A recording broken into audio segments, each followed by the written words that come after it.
Welcome to Monday Re Tsene with Wellifehub.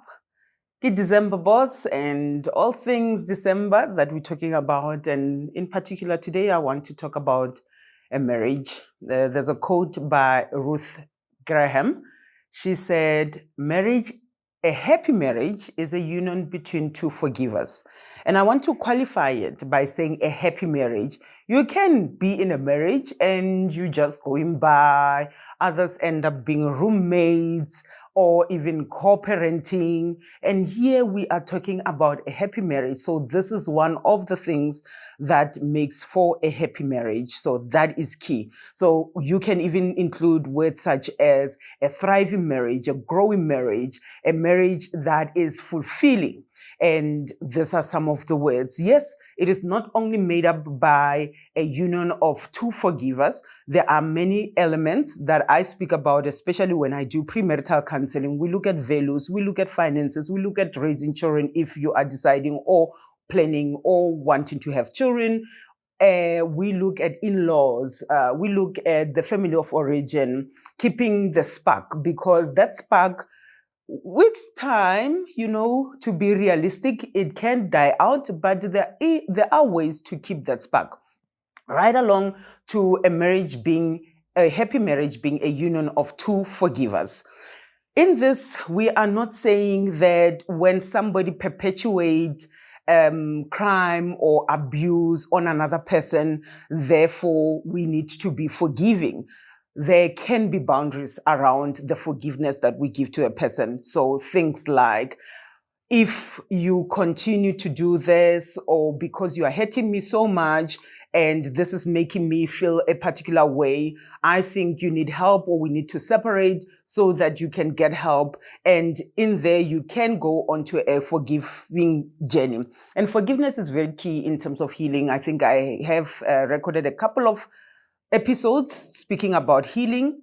And one of the things that I mentioned in the healing journey is forgiveness. How does it look like as a happy marriage being a union of forgivers? The Bible also says that in your anger, do not go to bed angry. So meaning that you can be able, you need to speak about what the other person has done or how they have offended you. Yes, you don't need to resolve it there and there. It does not mean that you stay up all night or you keep each other all night to say, let's resolve this issue. No, it's not necessarily that case, but you need to speak about it and say, okay, I see you, or I see your viewpoint. Let's maybe speak about it tomorrow. If we are unable to tackle it, if we cannot be able to resolve that conflict between the two of us, we need to also enlist help and get people who are maybe more experienced than us, professionals, or even family members that are objective in the matter to be able to take us through that. Forgiveness is not amnesia. A lot of people mistaken forgiveness for amnesia. So what does that mean? It means that just because you forgive in that happy marriage, it does not mean that you will forget.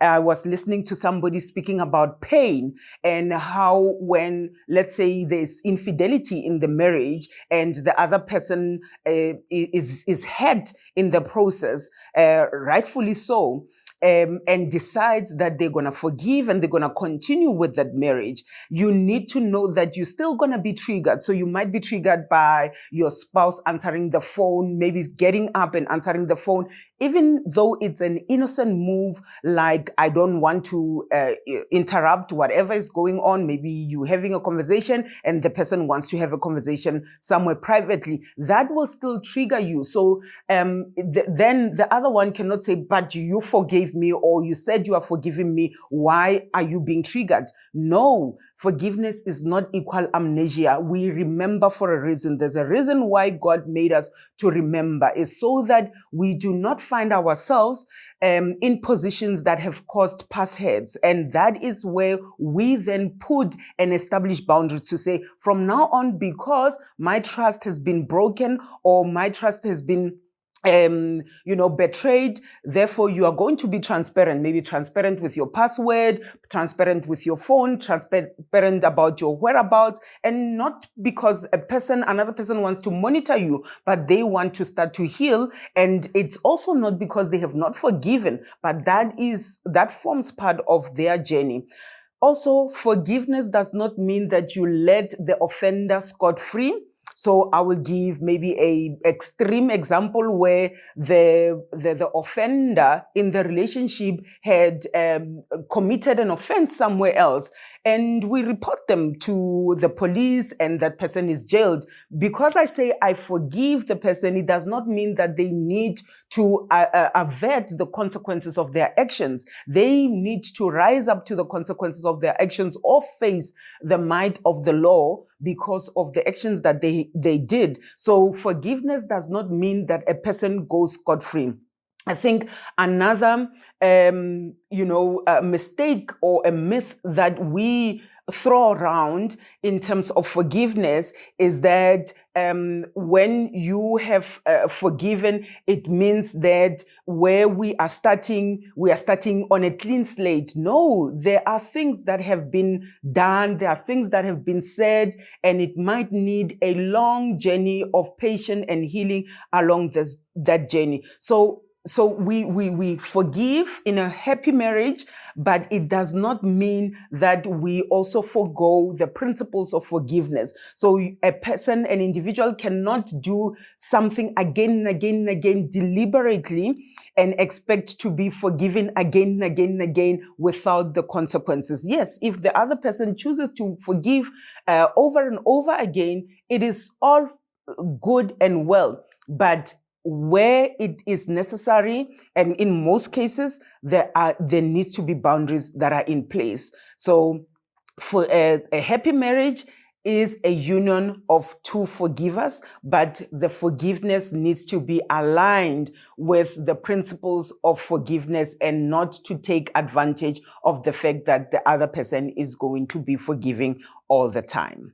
With that, this is a skaftini to say, do your relationships and your marriages well in this December time. Don't forget that you've got a wife at home. Don't forget that you've got your partner at home, and now start to do things with the aim that you are going to be forgiven. Yes, you are going to be forgiven eventually if the person still wants you back in their lives, but you need to also act responsibly at the same time. This is myself, Nkatongon Dalamahoro, signing out. I will see you in the next session.